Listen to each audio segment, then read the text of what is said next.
Pesta demokrasi yang membahagiakan ini harusnya menjadi milik seluruh warga negara, tak terkecuali bagi pelaku seni dan budayawan. Sebagai negara majemuk dengan beragam suku dan budaya, ini menjadi potensi yang luar biasa Indonesia di mata dunia. Sehingga apapun yang berkaitan dengan kebudayaan menjadi hal yang tidak boleh disepelekan. Sehingga memang pejabat dan juga pemimpin bangsa ini harus benar-benar memahami apa yang bisa dilakukan untuk memajukan kebudayaan di Indonesia. Kami ajak Anda untuk berdiskusi lebih jauh terkait peran kebudayaan dan pelaku seni dalam Pesta Demokrasi 2024. Telah hadir bersama kami dua narasumber yang kami hadirkan. Yang pertama ada Pak Mastur selaku budayawan dan pelaku seni. Assalamualaikum. Waalaikumsalam warahmatullahi wabarakatuh. Kabar sehat, Pak? Alhamdulillah. Alhamdulillah. Dan yang kedua kami juga turut menghadirkan Bapak Sanli Risna, tapi lebih senang disapa Bang Sansan. Ya. Pelaku seni dan budaya juga dari Kabupaten Sintang. Ya. Terima kasih telah menyempatkan waktu untuk hadir bersama kami di Dialog Pilar Demokrasi. Kita juga ingin dengar apa yang diinginkan oleh pelaku seni dan budayawan terkait Pesta Demokrasi, karena kita akan memilih dan menentukan pemimpin bangsa dan juga wakil kita untuk segala kebijakan terkait kebudayaan dan seni yang ada di Kabupaten Sintang secara khusus. Tapi sebelum itu mungkin saya ingin tanyakan ke Pak Mastur dan juga Bang Sansan untuk euforia dan juga kegembiraan Pesta Demokrasi 2024 ini, apa yang sudah dirasakan Pak Mastur? Yang jelasnya dengan akan diadakannya pemilu atau demokrasi di 2024 ini, salah satu kemeriahannya itu di mana-mana tuh kita lihat baleho-baleho, bendera-bendera partai gitu kan. Kemudian mereka memasang itu kan sesuai dengan aturan yang sudah dikasih aturan dari KPU. Alhamdulillah selama ini masyarakat pun seandainya yang ditempatkan untuk memasangkan baleho atau bendera-bendera itu mereka sangat menerima sekali. Itu salah satu yang membuat kita bergembira gitu, dengan bendera, dengan baleho itu kan membuat keindahan tersendiri itu kalau menurut saya. Oke. Kalau Bang Sansan seperti apa melihat euforia pemilu kali ini? Di setiap momen-momen menjelang pemilu tentu banyak kegiatan-kegiatan ya, kegiatan pertemuan, kegiatan dari para peserta pemilu. Tentu kita juga bisa mendengar banyak ide, banyak gagasan, banyak jadi banyak warna asal kita mau mengikuti perkembangan para ide-ide itu. Jadi ya itu cukup membuat segar lah ya. Oke. Ada yang berbeda Pesta Demokrasi 2019 dengan 2024 ini dari kacamata Bang Sansan sendiri? Mungkin kalau menurut saya pribadi ya banyak dramanya ya, seru ya kayaknya ya. Ya, perbedaan pilihan ya, benar, dan segala benar. macam. Ya. Oke. Baik. Ini kita butuh banyak sekali pandangan dari para pelaku seni terkait bagaimana pemerintah dan juga wakil rakyat serta pemimpin bangsa ini memperhatikan pelaku seni dan budayawan seperti Pak Mastur dan juga Bang Sansan, sehingga memang mungkin beberapa hal-hal penting bisa disampaikan kepada kita. Tapi satu hal yang ingin saya tanyakan, kesejahteraan pelaku seni dan budayawan saat ini sudah seperti apa, Pak Mastur? Ya alhamdulillah kalau kita lihat ya secara keseluruhan dari mereka-mereka itu, terutama dari partai-partai politik, apalagi wakil-wakil kita yang di legislatif itu, kebetulan duduk di anggota DPR itu, mereka juga ada juga perhatiannya juga kepada kita sebagai pelaku-pelaku seni. Karena pelaku-pelaku seni ini kan di bawah naungan Pusanggar. Ya. Jadi mereka itu adalah memberi berupa dana aspirasinya kepada Sanggar itu demi untuk kemajuan seni-seni itu sendiri, terutama seni budaya kita yang bersifat tradisional. Gitu. Oke. Kalau untuk kebijakan-kebijakan yang dilakukan terkait tentang aktivitas seni dan kebudayaan di Kabupaten Sintang sendiri seperti apa, Mas? Kalau kebijakan-kebijakan saya rasa kan ada memberi kebijakan itu kita sendirilah yang melakukan kebijakan-kebijakan itu, macam mana kita mengembangkan, kemudian mencari dan menggali budaya-budaya yang belum ada itu kan kita cari, kita gali, kita teliti, kemudian yang sudah ada itu tentu kita lestarikan gitu, dan mereka itu mendukung gitu. Bang Sansan sepakat untuk itu? Iya, jadi pemerintah juga pasti sudah melakukan hal yang baik lah ya, terutama di Kabupaten Sintang ini banyak ya aturan-aturan atau mengesahkan regulasi-regulasi tentang kebudayaan, misalnya salam lokal segala macam itu cukup diapresiasi dan dilakukan oleh pemerintah di Kabupaten Sintang. Oke. Ya. Ini kalau kita lihat pelaku seni dan budaya ini kan cukup banyak di Iya. Kabupaten Sintang. Ya. Kekuatannya juga cukup besar gitu untuk Iya. memberikan masukan dan juga mungkin melakukan banyak sekali hal-hal di masyarakat. Kalau dari Bang Sansan sendiri untuk Pesta Demokrasi 2024 ini untuk banyak sekali calon legislatif dan para pemenangan yang ingin mencari suara di bidang seni sendiri, kira-kira apa yang sebenarnya mereka harus bawa gitu agar kemudian mereka mendapat dukungan dari pelaku budaya dan juga seni? Perhatian dan bukan janji saja. Ya, mereka harus harus mau merasakan, mau terjun langsung bersama para seniman, para pekerja seni, dan harus mempunyai passion juga, ketertarikan yang sama dengan para pekerja seni dan budayawan. Oke. Memangnya selama ini hanya dijanjikan saja, Pak Mastur? Ya, kalau selama itulah yang seperti saya katakan tadi, mereka tetap ada memperhatikan pada pelaku-pelaku seni. Tapi kalau untuk di tahun 2024 ini mungkin ada sedikit bedanya. Yang bedanya apa? Karena para calon-calon legislatif itu banyak juga orang-orang seni di situ.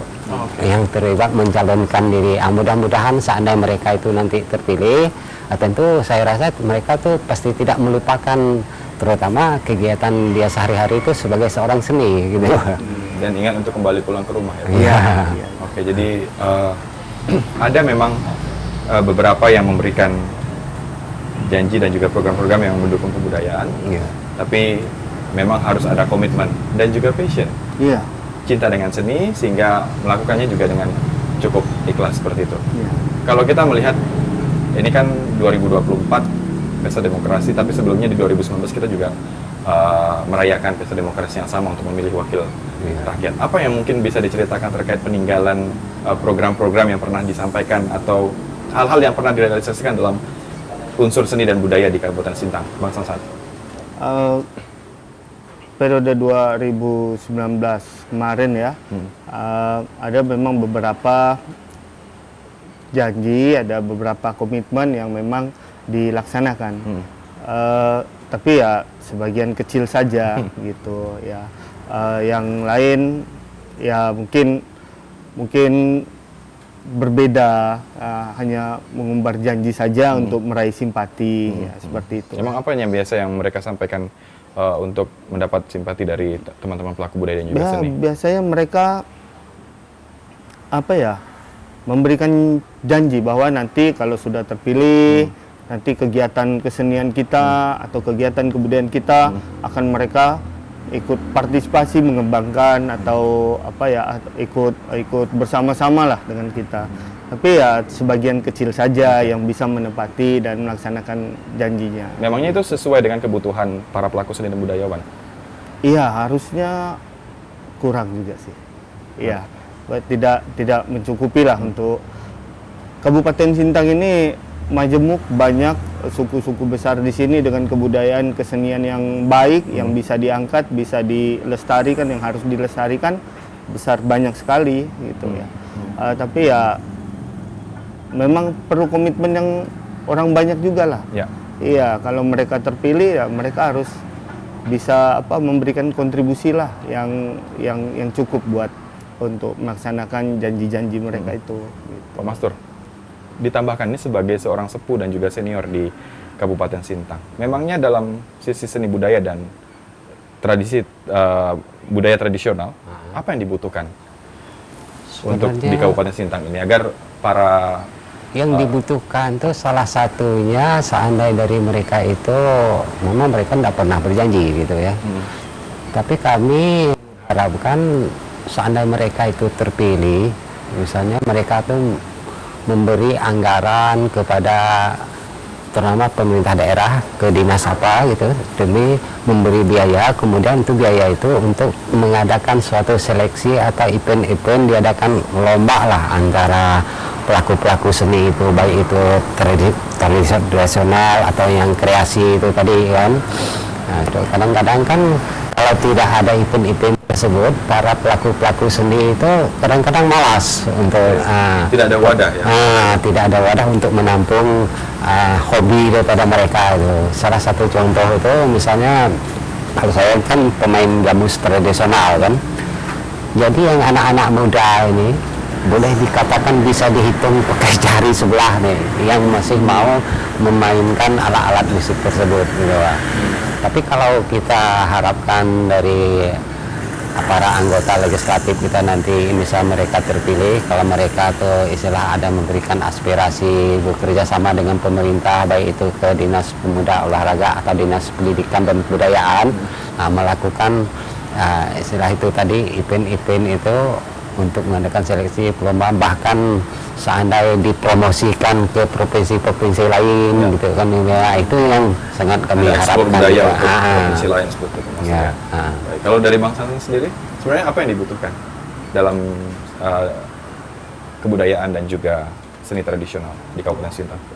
Yang memang dibutuhkan betul seperti kata Bang Mastur tadi ya, kita perlu wadah atau kegiatan ya, supaya generasi yang sekarang ini mau tahu, mau tertarik ya kan. Kegiatan-kegiatan tersebut tentu memerlukan biaya, dana, dan ya itulah. Jadi harus ada komitmen supaya bisa melaksanakan kegiatan tersebut, supaya bisa mengalokasikan dana membuat satu kegiatan yang rutin, kegiatan-kegiatan tradisional seperti itu. Sehingga yang diperlukan adalah wadah kompetisi, Ya, wadah kompetisi. untuk berkumpul, untuk kemudian para seniman-seniman dan juga pelaku seni ini punya tempat untuk melakukan aktivitas seni lah seperti itu di Kabupaten Sintang. Tapi kalau untuk dukungan-dukungan, karena kalau seni ini kan kita tidak bisa menepikan tadi, kalau gambus berarti butuh alat gambus, ya kan. Terus kalau dia seni tari berarti butuh alat musik. Nah itu seperti apa yang diharapkan gitu dari dukungan para wakil rakyat ini untuk kemudian mendukung aktivitas budaya itu berupa sarana dan juga prasarana di tempat kegiatan seni itu, Bang Sansan?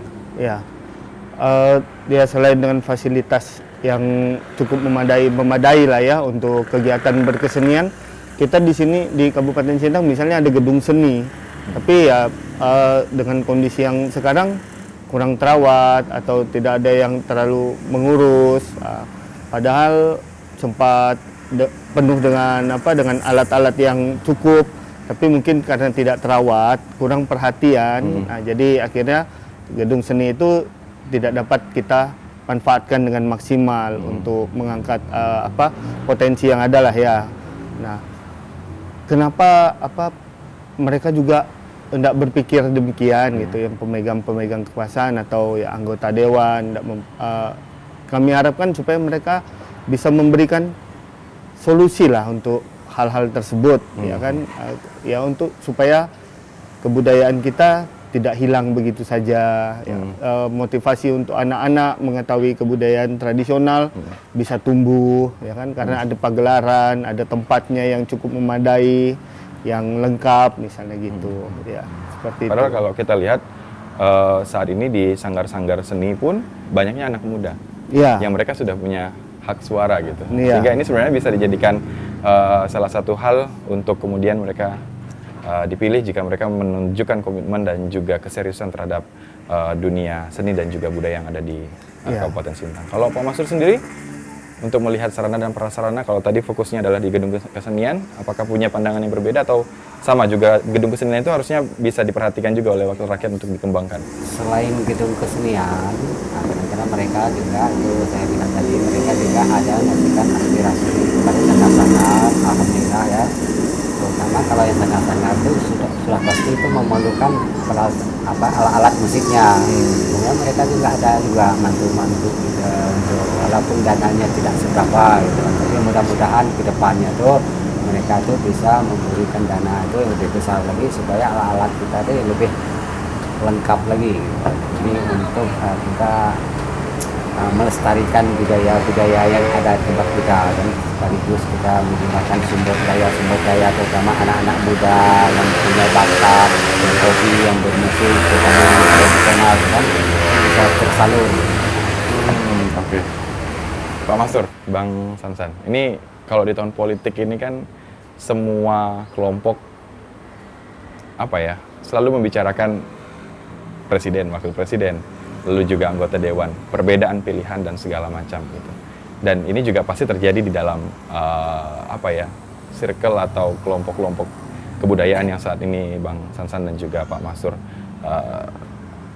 ikuti gitu. Nah, kalau dari masing-masing ini Bang Sansan sendiri seperti apa iklim politik yang terjadi di Sanggar atau mungkin di tempat kebudayaan? Apakah cukup antusias atau malah pragmatis ya udahlah siapapun terpilih tetap juga kita kerja, atau seperti apa Bang Sansan? Ya, baik. Setiap mau pelaksanaan pemilu, pesta demokrasi, pasti ada semangat. Ada gejolak juga. Iya, pasti itu tidak bisa kita pungkiri, karena anak-anak muda kan ingin tahunya, rasa penasarannya, apalagi yang pemilu pemula tentu mencari referensi lah sama siapa nih mereka nih, bisa mendapatkan informasi tentang orang-orang yang peduli. Caleg itu apa sih Om, misalnya mereka sering bertanya itu kan, kok banyak balihonya, mengapa sih harus pilih yang mana nih, kan pertanyaan itu ada di anak-anak Sanggar, karena mereka rata-rata kebetulan di tempat saya memang sebagian besar adalah pemilih pemula, baru pertama kali memilih bahkan. Nah itu pasti ada semangat lah, dan kita biasanya memberikan informasi. Kalau mau pilih terserah siapa saja, tapi yang kenal ya. Kalau misalnya karena kita bicara tentang di Sanggar tentang kebudayaan, kesenian, nah cari orang yang perhatian lah sama itu, gitu, yang perhatian sama hobi kita, sama kegiatan kita, gitu. Biasanya seperti itu. Oke, itu yang biasanya dibicarakan ketika tahun-tahun politik Bang Sansan. Kalau Pak Mastur sendiri gimana Pak? Ini karena mungkin kumpulannya juga agak sedikit berbeda nih. Mungkin. Pada intinya sih sama, tapi kalau saya lihat di tahun-tahun ini bahkan antusias atau semangat para pemilih-pemilih itu dibandingkan tahun 2019, sekarang itu nampak para pemilih-pemilih itu sangat bersemangat sekali, kan? Walaupun beda pilihan itu tadi kan, mereka kan bisa menilai sendiri, terutama kalau kita sekarang lihat di televisi itu kan ada debat capresnya, itu kan masing-masing itu kan bisa menilai ya. Jadi masalah perbedaan pilihan itu kalau saya lihat ini tidak ada persoalan lah kalau di tempat di daerah saya atau di Sanggar saya gitu. Tapi semangat mereka ikut berpartisipasi untuk mensukseskan demokrasi ini sangat luar biasa. Baik, saya ingin tahu lebih jauh terkait perbedaan pilihan, lalu kemudian bagaimana kita bisa menghargai perbedaan pilihan itu di dalam satu sanggar atau dalam satu kelompok seni dan kebudayaan. Apa yang biasanya diberikan pemahaman kepada teman-teman terkait perbedaan pilihan dan bagaimana kita menghargai pilihan orang lain.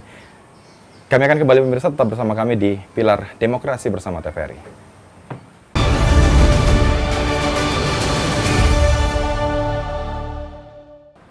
Pemirsa, Anda sedang menyaksikan dialog Pilar Demokrasi bersama TVRI. Masih kita membahas terkait peran budaya dan seni dalam Pesta Demokrasi 2024 bersama dengan kedua pelaku seni dan budayawan Kabupaten Sintang, ada Bang Sansan dan juga Pak Mastur. Kalau tadi Pak Mastur bilang, kita beda pilihan, sejauh ini masih bisa menghargai. Nah, bagaimana atau apa yang dilakukan sampai kemudian sama-sama bisa menghargai pilihan nih, Pak Mastur? Karena tidak banyak juga yang bisa melakukan itu, bahkan dalam skup terkecil di keluarga pun kadang kita beda pilihan presiden, ada sedikit debat juga di dalam rumah. Pak Mastur? Ya, kalau masalah perselisihan atau sedikit agak renggang, saya rasa itu udah tidak rahasia umum lah kan. Jangan kita di masyarakat bawah ini, mereka di tingkat atas saja, antara presiden plus tim-timnya masing-masing, kadang-kadang itu kan ada perselisihan. Namun kita tidak memungkinkan siapapun yang dicalonkan, terutama capres itu, semua kan orangnya orang yang bagus-bagus semua, orang-orang terbaik bangsa kita semua. Jadi siapapun yang terpilih, walaupun kita beda pilihannya, itulah yang wajib kita dukung. Kan berarti itu kita, misalnya saya milih si A, si B yang jadi, saya langsung memusuhi, langsung benci yang B, itu kan sudah tidak mungkin. Mungkin itulah. Oke, kalau Bang Sasan sendiri? Ya, berbeda konteksnya ya. Kalau berbeda pilihan itu biasa. Saya juga karena anak-anak kebetulan di Sanggar banyak pemilih pemula, jadi kita harus kasih pemahaman yang baik lah sama mereka tentang bagaimana memilih. Kenapa sih? Ya kalau berbeda biasa ya. Beda pendapat, beda pilihan itu biasalah.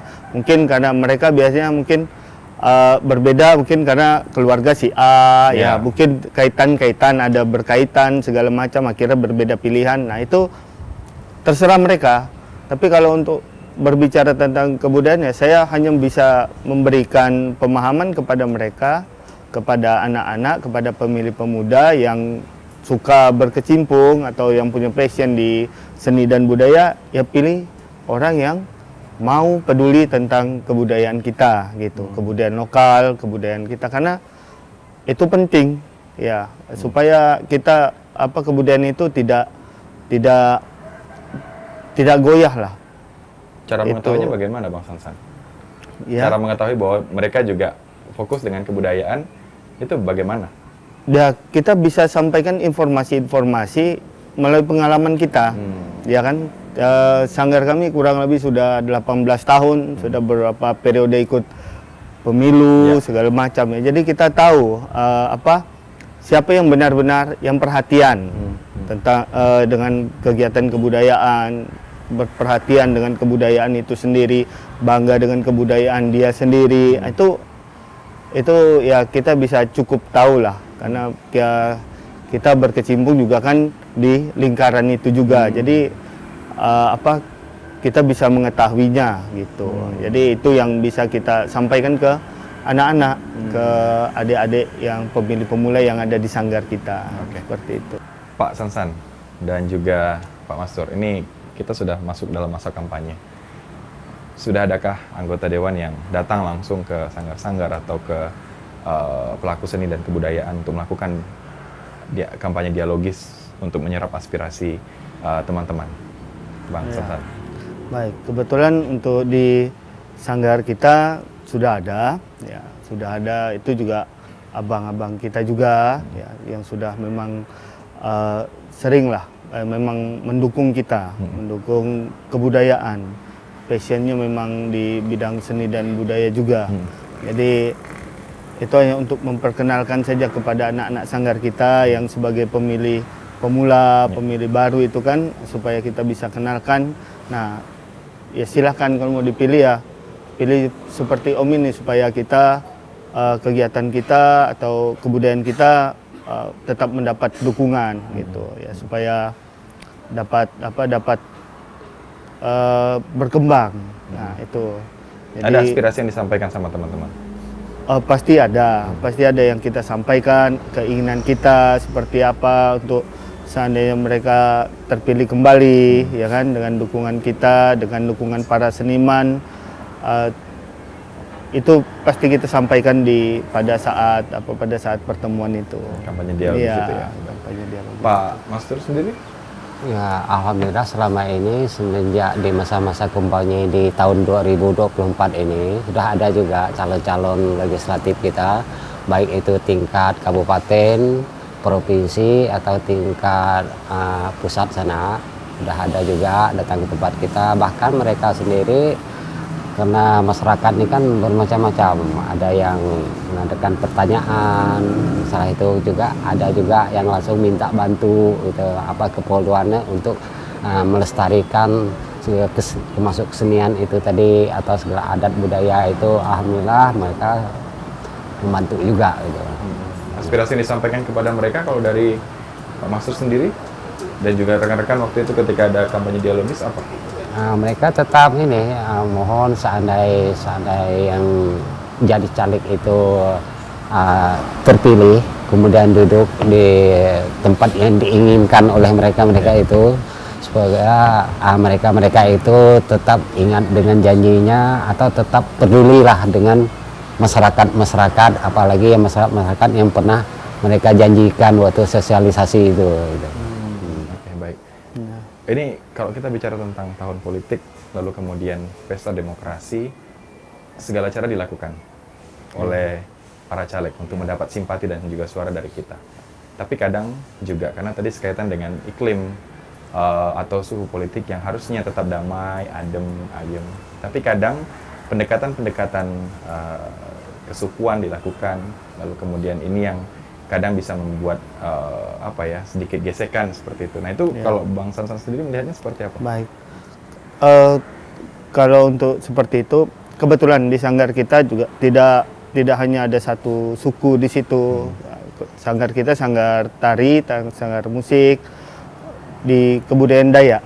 Ya, tapi kita di situ ada yang warga Tionghoa, yang Jawa juga ada, yang Melayu juga ada. Jadi kalau ada caleg, ada teman atau anggota peserta yang sudah mengarah-arah ke situ, itu tidak akan mempan, ya, menjelekkan salah satu itu justru Akan kita mengurangi nilai pastinya. kita juga tidak suka, ya, karena pelaku seni dan budaya di Kabupaten Sintang ini bukan hanya salah satu suku saja. Semua yang ada di Kabupaten Sintang ini pekerja seninya macam-macam, gitu, sukunya macam-macam. Jadi kalau hal-hal itu disampaikan mungkin di komunitas mereka sendiri ya mungkin itu terjadi. Tapi kalau di sanggar kita tidak. Ya. Tanggapan lain dari Pak Master mungkin? Ya mungkin sama dengan Mbak Sansan kita, karena sanggar kita ini tujuan utamanya itu kan melestarikan seni dan budaya yang berplat tradisional. Selain untuk melestarikan, juga merangkul semua etnis yang ada di tempat kita gitu. Jadi maka betul kata beliau tadi bahwa tempat kita ini walaupun itu sanggar itu berupa kesenian Dayak, bukan berarti harus Dayak semua yang terlibat di dalam situ. Itu bermacam-macam etnis itu ada semua. Jadi untuk persaudaraan di antara bermacam etnis itu salah satu tujuan daripada sanggar itu sendiri. Oke, baik. Bang Hasan dan juga Pak Mastur, kita mungkin berpindah ini terkait dukungan pemerintah daerah saat ini untuk dan juga keadaan teman-teman pelaku seni dan kebudayaan di Kabupaten Sintang sendiri. Ini sejauh ini sudah cukup baik tadi disampaikan di awal dan juga bentuk dukungan juga terus dilakukan, tapi masih ada beberapa hal yang memang perlu diperhatikan untuk memberikan dukungan kepada budayawan dan juga para pelaku seni. Cuma kalau kita bicara seni dan kebudayaan, sekarang ini bukan saingan ya. Salah satu yang harusnya membuat teman-teman pelaku budaya dan juga seni untuk terus berpikir kreatif adalah terkait budaya modern yang masuk ke dalam Indonesia, lalu kemudian kadang juga mempengaruhi anak-anak muda. Nah ini seperti apa Pak Mastur melihat itu? Untuk bisa kita lihat berdampingan atau paling tidak kita tetap cinta dengan budaya Indonesia, Pak Mastur. Itu perhatian dari pemerintah. Dari Pak Mastur sendiri melihatnya seperti apa untuk tradisi modern budaya modern yang masuk ke Indonesia, seperti yang kadang bisa menggerus budaya tradisional kita, seperti apa Pak Mastur? Ya kalau saya lihat ya budaya modern itu saya rasa tidak salah masuk ke tempat kita, bahkan kita mempelajarinya itu tidak salah juga, tapi yang jelas kita budaya lokal kita terutama seni budaya atau itu tadi kan peninggalan leluhur kita kan banyak, baik itu seni berupa tari atau musik ataupun tata cara di dalam adat istiadat itu kan itu tidak boleh dilupakan. Tapi kita tidak salah untuk mempelajari budaya-budaya modern itu, kita tetap menerima gitu, cuma budaya kita jangan ditinggalkan. Oke, Bang, cara berdampingan dengan budaya modern saat ini karena mereka juga cukup mengambil perhatian anak-anak muda, Bang Sansan. Jadi memang anak-anak muda sekarang budaya modern itu kan pasti lebih perasaan mereka lebih wah, lebih oke, lebih entertain, tidak ketinggalan zaman. tidak cupu, Iya. ya gitu ya. Tapi kita juga harus tahu, kita juga berusaha supaya kebudayaan tradisional kita juga ini sebenarnya sangat menarik. Tidak kalah dengan kebudayaan luar. Justru orang luar mencari kebudayaan lokal yang asli. Kita sekarang justru susah kan mencari kebudayaan yang asli itu. Nah, peran kita di Sanggar ini menggali kebudayaan itu di pemerintahan atau di pemerintahan di Kabupaten Sintang ini juga mesti mendukung, memberikan ruang untuk para seniman, seniman tradisional ini untuk berekspresi. Nah, supaya anak-anak muda juga bisa tertarik lah dengan kebudayaan kita, bahwa kebudayaan kita ini tidak kalah menarik dari kebudayaan yang lain gitu. Oke, Bang Sansan, ini menarik sekali. Kebudayaan lokal ini kan menjadi wajah daerah, identitas daerah. Ya. Tapi kadang karena mungkin pelaku seninya yang sudah sepuh, lalu kemudian tidak ada yang meneruskan, akhirnya hilang. Ya. Nah, ini kan menjadi salah satu kekhawatiran dan juga kebimbangan kita sebagai pelaku budaya dan juga seni di Kabupaten Sintang. Nah, itu seperti apa kalau Bang Sansan melihatnya? Kalau kita yang berkecimpung di bidang kesenian ini, itu salah satu kendala ya. Banyak kesenian-kesenian kita, kebudayaan lokal kita, kearifan lokal kita yang memang sudah hilang. Mungkin ya karena narasumbernya sudah sepuh atau tidak ada lagi, tidak bisa bercerita, tidak bisa menyampaikan. Dan tidak ada yang meneruskan juga. Ya, itu yang menjadi tantangan juga untuk kita. Ya, saya pribadi terus menggali hal itu, kebudayaan itu, supaya saya dapat mempelajari dan saya dapat berbagi dengan anak-anak di Sanggar, adik-adik kita, anak generasi muda di Sanggar, seperti itu. Oke. Pak Mastur, ini kan harusnya ada kontrol dari pemerintah daerah untuk menjaga kebudayaan asli di Sintang agar tidak hilang. Pak Mastur melihat ini, karena juga sebagai seorang senior dan juga sepuh, apa sebenarnya yang perlu diperbaiki? Ya itulah tadi yang seperti apa yang pernah saya jawab dari awal tadi, itu peran pentingnya dari pemerintah daerah itu tadi mengadakan suatu event, suatu wadah itu tadi, kan, terutama untuk kita mengadakan event seleksi seni budaya yang tradisional, kemudian supaya generasi muda itu merasa mempunyai minat untuk berlatih, karena barang tersebut kan perlu latihan, perlu belajar, tidak bisa kita langsung spontanitas langsung bisa gitu. Ya, ada proses ya. Nah, ada prosesnya. Kalau tidak ada prosesnya, mereka pun merasa percuma. Saya belajar ini pun kalau tidak ada wadah untuk menonton percuma. Itulah seperti yang saya katakan tadi, itu perlu ada wadah untuk menampungnya supaya generasi muda ini tidak meninggalkan suatu tradisi lokal yang lama. Oke. Di Sintang ini kebudayaan lokal yang menjadi identitas Kabupaten Sintang apa contohnya, Pak Mas? Kalau kita di Melayu ini ya, yang identitas itu seperti tari itu ada tari Jepin. Nah, gitu. Kemudian kalau dia berupa seni suara itu ada syair. Oke. Nah, itu yang harusnya terus dijaga ya kalau dari Melayu sendiri. Kalau dari Dayak keterwakilan? Dayak, kalau kita di etnis Dayak itu kita setiap tahun mengadakan kegiatan gawai Dayak. Jadi event gawai Dayak itu di situ semua kebudayaan kita ada, kita rangkum di situ. Mulai dari permainan tradisionalnya, makanan, kuliner, sampai ya ke sesi tari, musik, semua ada. Sampai upacara adatnya juga kita laksanakan. Jadi itu bentuk upaya kita juga dalam melestarikan kebudayaan di kebudayaan Dayak di Kabupaten Sintang ini melalui gawai Dayak. Okay. Ya.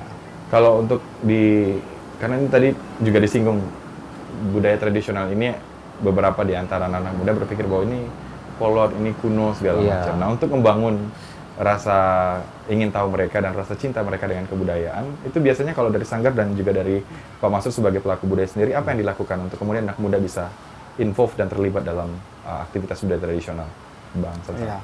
Kalau saya di Sanggar itu biasanya kita melibatkan anak-anak. Kalau misal kita ada proyek, bikin film tentang kebudayaan, entah tentang alat musik atau segala macam, kita bawa, kita libatkan mereka. Nah, supaya mereka juga tahu, supaya mereka melihat langsung, Oke. merasakan langsung eh, ini apa kebutuhan kita nih. Inilah pekerjaan kita gitu. Ini kebudayaan kita yang harus kita jaga. Nah, kalau mereka sudah dapat terlibat langsung, mereka sedikit banyak mereka ingat.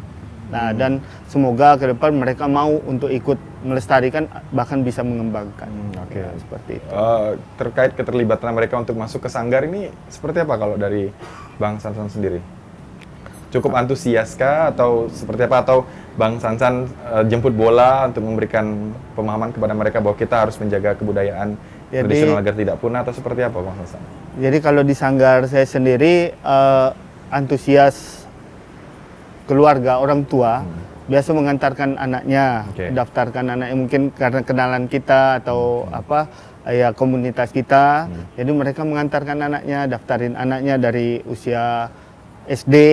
Biasanya kami terima anak SD tapi tidak terlalu kecil, kelas 5, kelas 6 supaya mereka bisa dapat ikut event karena kelas 6 biasanya kan ujian tidak ikut kegiatan, tunggu SMP, nanti baru ikut kegiatan lagi, kelas 3 SMP, nanti OP sampai SMA seperti itu. Oke. Jadi puji Tuhan antusias untuk anak-anak di sanggar cukup besar. Baik, Pak Mastur. Kalau Pak Mastur punya strategi khusus nggak untuk supaya anak-anak muda atau mungkin keluarga-keluarga yang harusnya bisa meneruskan apa yang dilakukan oleh orang tua terdahulu atau mungkin pelaku budaya sebelum mereka, untuk mereka tertarik menjaga itu, apa yang dilakukan? Ditahan, Pak Mastur. Kita akan bahas ini usai jeda pariwara berikut. Tetap bersama kami di Pilar Demokrasi. Ya.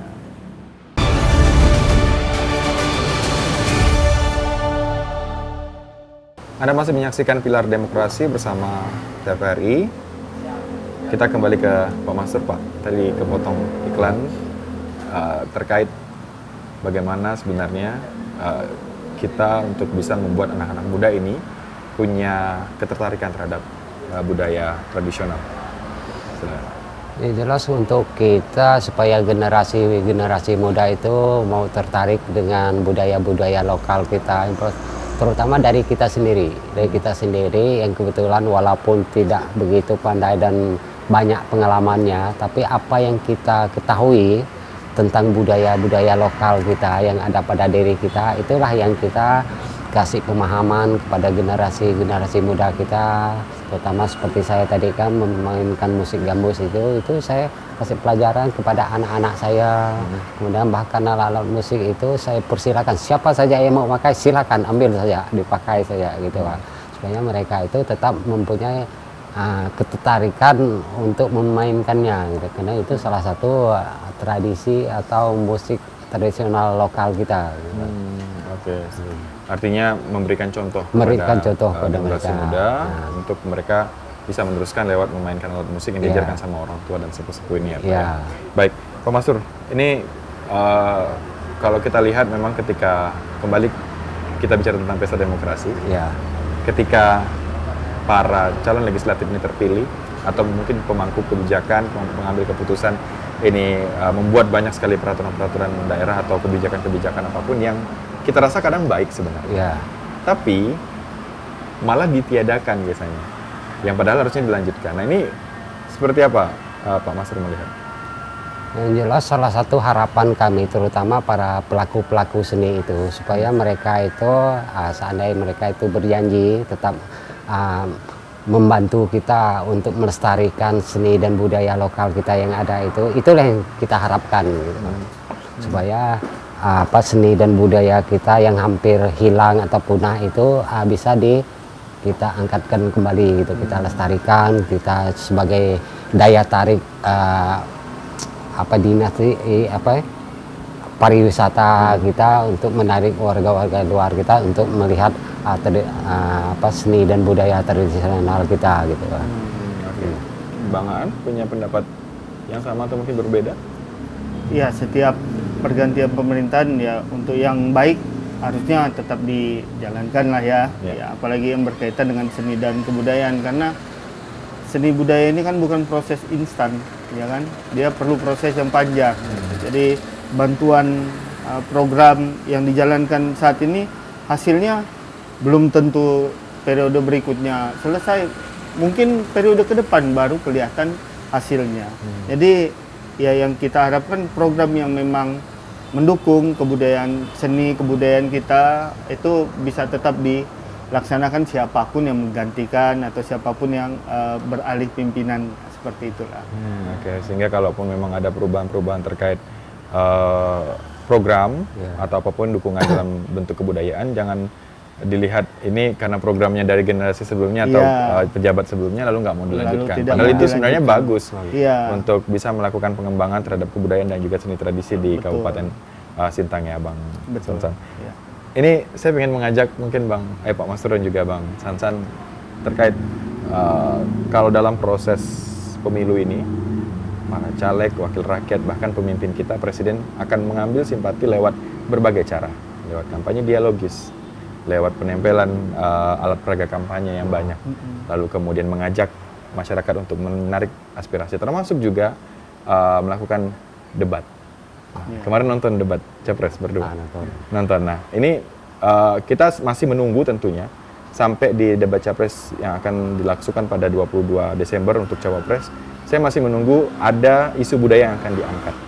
Nah, kalau Pak Mastur sendiri, kira-kira dari pemilu sebelumnya atau pilpres sebelumnya untuk hal yang menyangkut isu kebudayaan ini, apakah sudah cukup komprehensif diangkat oleh pemimpin negara ini atau mungkin pengambil kebijakan dalam urusan program-program kebudayaan itu, atau seperti apa Pak Mastur?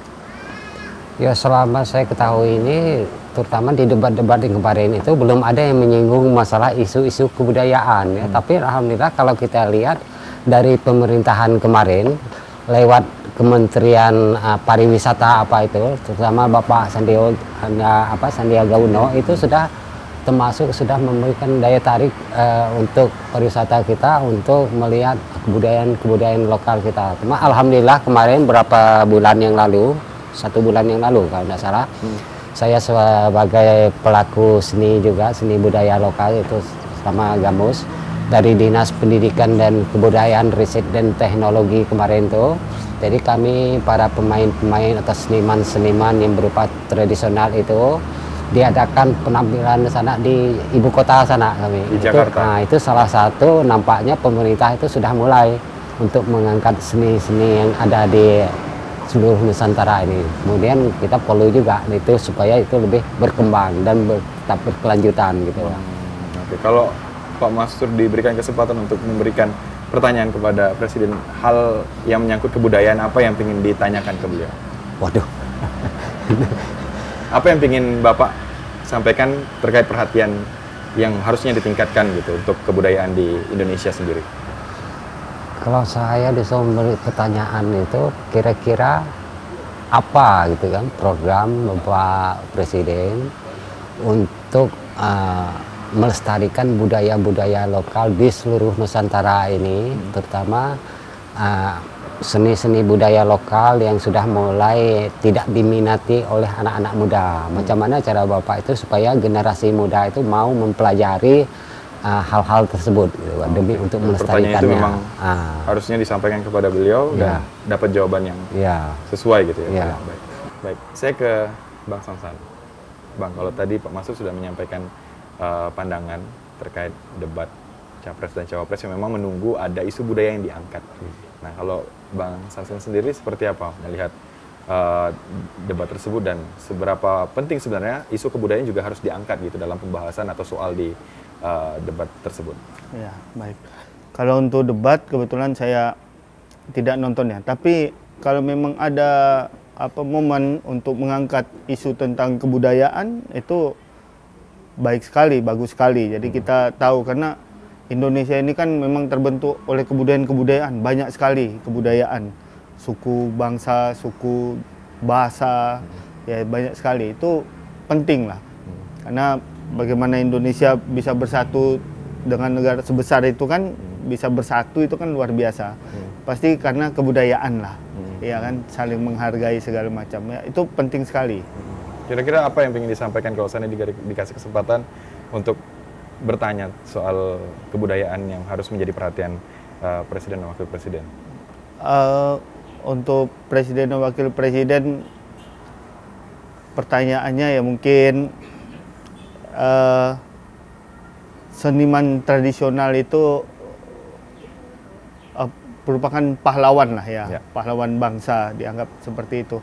Ya penghargaan buat para pelaku seni, pelaku budaya, maestro itu mungkin harus lebih lebih banyak lagi. Itu keinginan saya. Kalau bertanya sih mungkin enggak ya, bentuk tapi perhatian keinginan ya. Bagaimana bentuk perhatian presiden saja dan wakil presiden terhadap untuk memberikan apresiasi kepada para pelaku seni dan budaya yang sudah melakukan banyak sekali sumbangsi ide, pemikiran, kreativitas, karena juga pantas dipanggil sebagai pahlawan. Ini setali tiga uang, Pak, karena kita berada di daerah perbatasan. Yang kita tahu kadang kebudayaan kita suka dicaplok dan diakuisisi oleh negara tetangga. Nah ini kalau Pak Masrur sendiri melihatnya, bentuk kita untuk menjaga kebudayaan asli kita, itu seperti apa Pak Masrur? Ya itulah tadi salah satu itu tadi harus pemerintah itu untuk mengakui kebudayaan itu kita itu sendiri, jangan sampai seperti yang pernah terjadi beberapa tahun yang lalu kan seperti Reok Ponorogo lalu dicaplok oleh orang tetangga kita gitu kan. Nah, supaya kita hal-hal tersebut jangan sampai terulang lagi ya. Itulah. Bang Samsan? Ya, harus didaftarkan, harus harus disahkan bahwa kebudayaan kita itu kan sekarang ada lembaga dunia ya, UNESCO ya mungkin ya harus sampai ke situ untuk melegalkan kebudayaan kita. Termasuk juga kebudayaan asli Kabupaten Sintang yang harus menjadi perhatian pemerintah daerah dan juga pemerintah pusat untuk kemudian bisa dijaga karena dekat dengan wilayah perbatasan. Kita tidak tahu karena kadang dibawanya oleh rakyat kita juga ke sana yang akhirnya kemudian ini diakuisisi oleh negara tetangga. Sebelum mungkin kita akhiri dialog ini, bisa mungkin disampaikan kepada kita semua, Bang Samsan dan juga Pak Masrur, dalam Pesta Demokrasi di 14 Februari nanti 2024, ada hal yang ingin disampaikan kepada para calon legislatif, siapapun itu yang akan berkompetisi dalam pesta politik terkait keterlibatan mereka dengan atau kepedulian mereka dengan kebudayaan dan juga pariwisata dan juga seni tradisional di Kabupaten Sintang. Silakan, Bang Samsan. Baik. Buat teman-teman atau peserta nanti yang menjadi pemimpin di pemilu, ya semoga perhatian dan janji-janjinya itu harus dapat dilaksanakan lah, amanah untuk mengangkat kebudayaan kita, kesenian kita, karena dari seni dan budaya itulah kita bisa tumbuh dan berkembang. Terima kasih. Oke. Pak Masrur? Kalau saya terutama untuk para calon-calon legislatif kita, saya harapkan bersaing dan berlombalah secara sehat sesuai dengan aturan dan undang-undang yang ada di KPU. Juga untuk para pemilih, saya harapkan juga pilihlah calon Anda sesuai dengan hati nurani Anda masing-masing. Oke, artinya kita sama-sama ikut merayakan Pesta Demokrasi di 14 Februari mendatang, dan juga tentunya untuk yang terpilih nanti bisa benar-benar juga memperhatikan kebudayaan dan juga seni tradisional, termasuk juga pelaku seni dan budayawan yang ada di Kabupaten Sintang untuk diperhatikan. Karena tadi disampaikan sama Bang Samsan, ya bisa juga dikatakan sebagai seorang pahlawan karena menjaga khasanah budaya di Indonesia. Terima kasih. Pantunnya? Pak Masrur, ada pantun? Boleh, silakan. Ya, kebetulan ini masa Pesta Demokrasi, saya hanya membuat satu buah pantun. Burung cendrawasih terbang ke Tanjung, burung merpati di ujung sauh. Beda pilih dan beda dukung, bukan berarti kita harus bermusuh. Wah, luar biasa. Terima kasih Pak Masrur untuk pantunnya dan juga untuk Bang Samsan yang sudah menyempatkan waktu untuk hadir bersama kami di Dialog Pilar Demokrasi. Dan pemirsa, demikian 60 menit kurang lebih kami menemani Anda di Pilar Demokrasi bersama TVRI, membahas tentang perspektif budayawan dan juga pelaku seni tradisional dalam Pesta Demokrasi 2024. Saya Setiadi pamit, terima kasih, selamat sore dan sampai jumpa.